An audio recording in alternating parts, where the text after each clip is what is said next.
The president pardons people and the media goes nuts.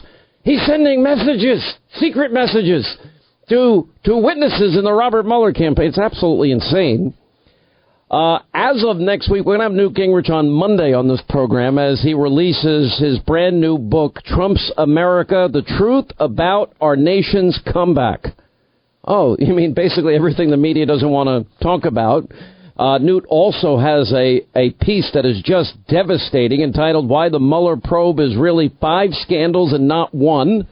We'll explain all of this. First of all, I can't wait. We get the first interview for the book, Trump's America, The Truth About Our Nation's Great Comeback. I can't wait. How are you? I'm having a ball, and I have to tell you, it is amazing to watch what's going on. I mean, don't you find the same thing that just, you watch these guys, you realize how totally wrong they're. In the New York Times the other day, saying there were 1,000 people, when they now had to come back and admit there were at least 5 times, maybe 6 times, that many people. Every time I turn around, I'm watching the people on the left fall apart. You know, it really is amazing. I remember conversation. Maybe I'm a little more high-strung than you are. I don't know. Maybe it's the historian in you that gives you more perspective. But I think I remember one time in 2004, before the election, the re-election of George W. Bush, we were actually sitting down and having a conversation, and I said, look, they got to do this, they got to do this, they got to do this, they got to... And you looked at me very calmly, let me rant and rave like I often do. And then you said, well, if they don't do it, they're going to lose.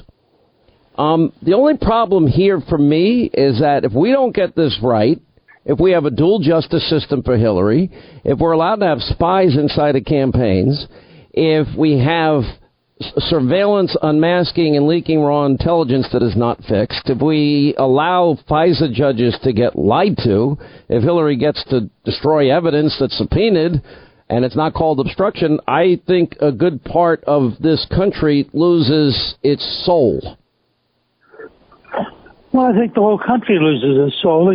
You know, one of the things that has hit me, and it's probably because of a piece I did for my newsletter at Gingrich Productions, which we also reproduce at foxnews.com, on the idea that there are actually 5 parallel scandals, not just one. And after I wrote it and I thought about it for the weekend, it hit me. And I hate to say this because Jeff Sessions is a good guy, and I thought he was a very courageous senator. And I was with him, Calista and I were both with him, in the very first meeting where Trump came to Washington as a candidate. And Jeff was actually the host. And I in many ways, I like him so much.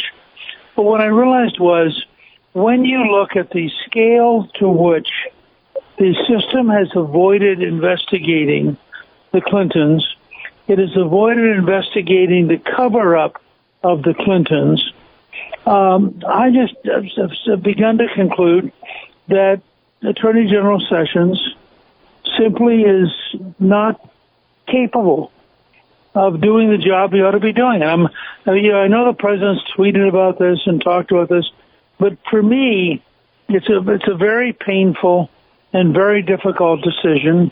And it goes back to your point, which is we're in a genuine national crisis. We have a scale of corruption, a scale of dishonesty, a scale of cover-up we have never, ever experienced in American history. You know, not the grand scandals of the 1860s, you know, not the problems with Watergate. There's no example comparable to the depth and scale of the current scandal. And we have to have an attorney general who's actually dedicated to the truth. So what is the answer? For whatever reason, well, the answer always is going to be to replace Sessions. I mean, and I say that unless Sessions wakes up one morning and decides to be the attorney general. I can't imagine, given everything I used to know about Jeff Sessions before he became attorney general, I can't imagine, given his values, how he could be doing this. It's astonishing to me. And I don't know that lightly. It's a piece of why I wrote the new book, Trump's America, because there's this huge underlying movement, much bigger than just Donald Trump himself, of Americans who are saying, enough, we got to fix this. We got to get our country back. We got to do the things that work. And I think that sadly, tragically, I would say truly tragically, the Attorney General doesn't seem to be capable of breaking through his staff and breaking through the Washington establishment and doing his job. But it's just, I'm truly, and I've spent a year, almost 2 years now, thinking about it, trying to understand it, and I just decided, it's time to speak up and say, if you're not going to do your job, if you're not going to be the Attorney General, if you're not going to follow the criminal trails wherever they lead, then, maybe you need to go home. I actually have the same feelings about Jeff Sessions as you do. I mean, I've known him for years. Always thought he was a good, honorable, decent man. And, yeah, I mean, I'm now at the point where I am stunned at what I can only see as paralysis. And and it's hurting the country. I mean, this is the problem. This is consequential now in a way that exceeds anything that I can even compare it to. Well, and I want to make clear to everybody who's listening to us, you and I both like Sessions. We both really think he's a decent human being. We both wish this was not true. And it should tell people how deeply troubled we are. I'll give you one example, which I just think is, and you've done this for a year and a half now, so it's amazing. You take the case of the guy who bleach bit Hillary's hard drives, who got immunity. Okay, let's just start with that.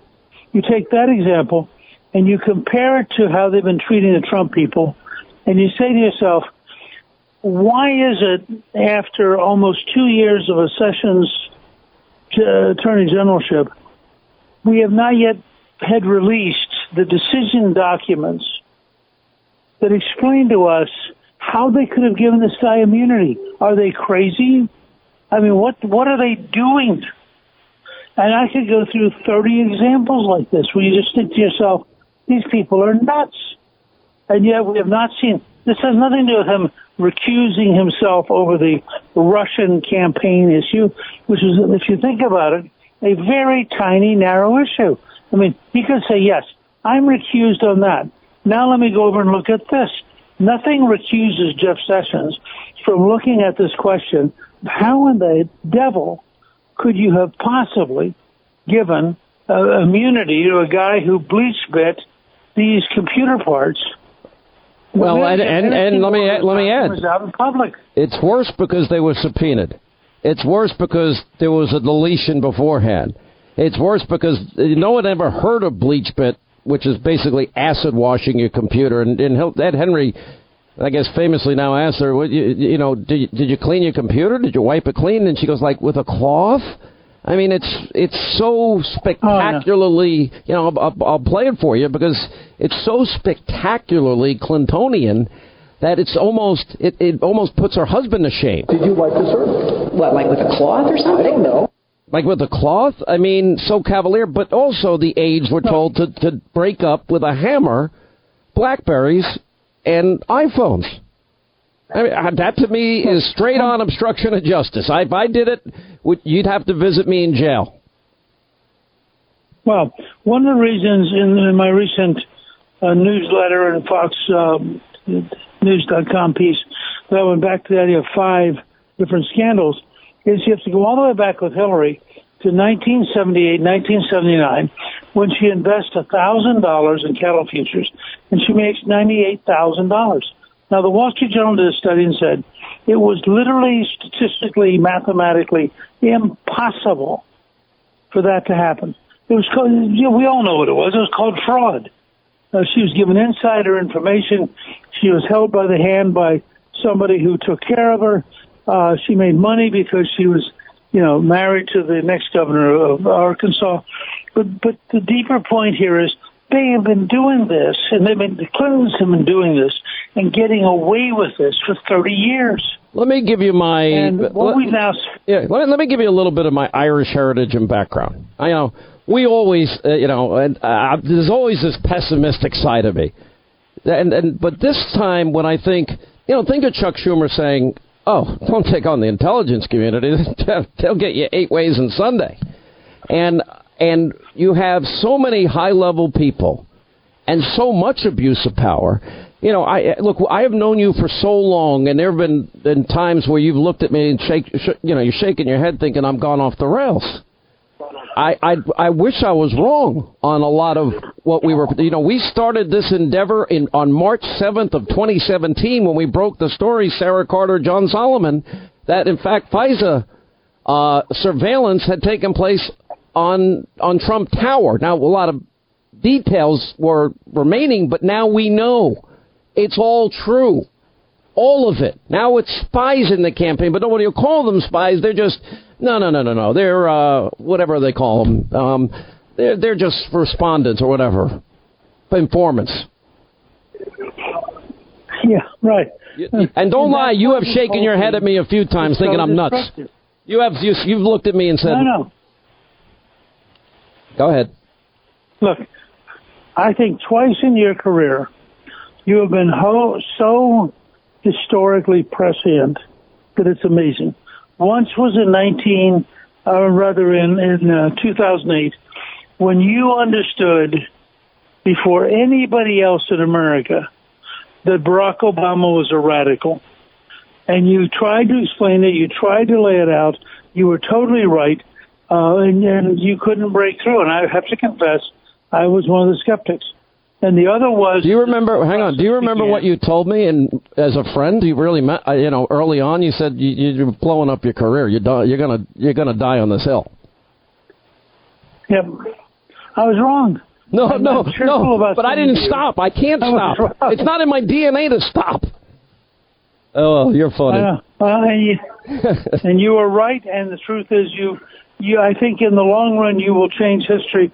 Because I have this naive romantic belief, and it's something I try to explain in my new book, Trump's America, that the fact is we are a romantic country in which most Americans really believe in idealism, and they really believe in the rule of law, and they really believe in the Constitution. And in the end, the truth comes out, and when the truth comes out, these corrupt figures in the left are just all going to be destroyed, and their role in history is going to be truly sad. All right, we'll take a break. We'll come back. Newt Gingrich with us. All right, Newt Gingrich is with us. He'll be with us Monday, too, for a full hour. Brand new book coming out. I'm excited. Trump's America, The Truth About Our Nation's Great Comeback. That's not a story the media will tell you. Let me just give us a headline. I was there emceeing your event in 94. Ronald Reagan brought me to politics, and that's history. The contract was history.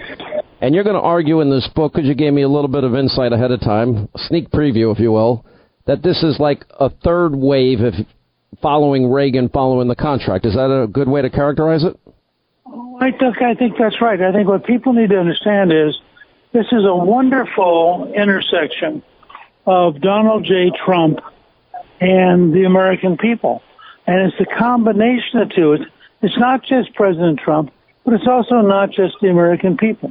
It took this unique, extraordinary, combative, and remarkably smart leader working with the majority of Americans to begin to create the scale of change we're now seeing, which I think is historic. As a historian, I would say this flatly. It's historic. It is, I think, going to put the country back on the right track. And, last year I wrote a book called Understanding Trump, which is focused on him because he was so remarkable, so unique, so new. But I began to realize during the course of the year that understates the scale of what you and I are living through. And you know this, of course, because of your vast audience and your many friends, that there's just this enormous underlying wave of people who love America. They love freedom. They love prosperity. They love job creation.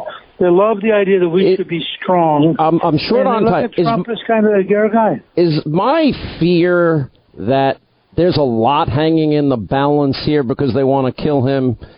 Is that a justifiable fear, or am I, No, you're totally right. This is the greatest tension since the Civil War. The people who hate Trump hate him at a level of bitterness and deepness that's almost unimaginable. Pathological. And we are caught right now in a magic moment. And you see this on the elite media. You see it in the academic community. You see it in the Hollywood crowd. It's everywhere. All right, let me plug the book. You'll be on Monday. Trump's America: The Truth About Our Nation's Great Comeback. Thank you, Mr. Speaker.